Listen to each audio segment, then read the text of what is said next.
So I keep coming back to: is there any good reason why we can't just not get hung up? You get the Alamo, the Battle of the Alamo happened, 1836. 1836. So that is what we're looking at. We're getting close to 200 We're about years. to get to 200 We're almost years. 200 years. So I think it's far enough back that we could say, why not just treat it as one of these legends that we know that the story, the way it's told today, is probably not exactly what, and there will be things that we'll never know.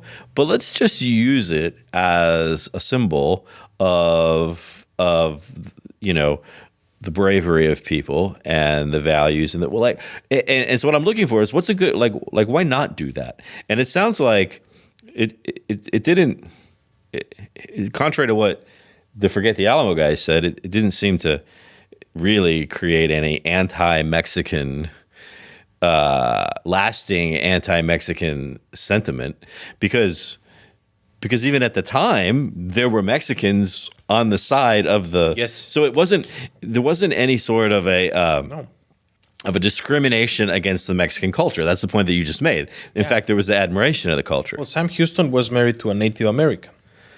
Yeah, that's right. So there was not necessarily a discrimination there. So the story of the Alamo does not so in spite of what people may say, it does not contribute to an anti-Mexican, anti-Hispanic. I disagree with that. Yes, right. Well, I agree with you, and I disagree with the other thing. Yeah. Yes.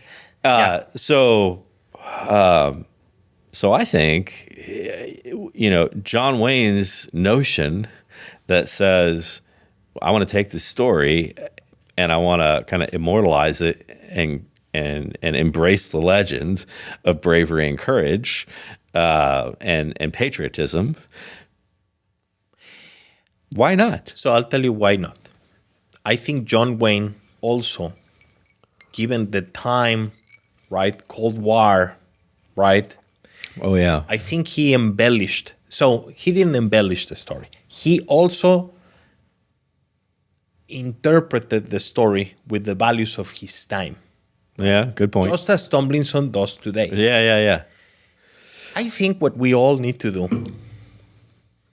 is we need to accept that the characters of this amazing saga, of one of the greatest stories, seriously, this is perhaps, to me, this is one of the most fascinating events in all of human history, was the conquest of the West in the United States. To me, there is nothing more, I like American history in general, but if you really want to, make me feel almost emotional, was the conquest of the West, because the task ahead for these people was absolutely incredible. And it doesn't, you don't need a lot of narration. You just have to drive west. I mean, when you drive towards New Mexico, in Colorado, and you see this enormous land, right, with wildlife, at the time even dangerous natives, right? Yeah. What these people do was absolutely amazing, right? And they did it using the values of the time. Right. The 19th century of Napoleon I and Napoleon III and Bismarck, and the conquest of sub-Saharan Africa and King Leopold entering the Congo.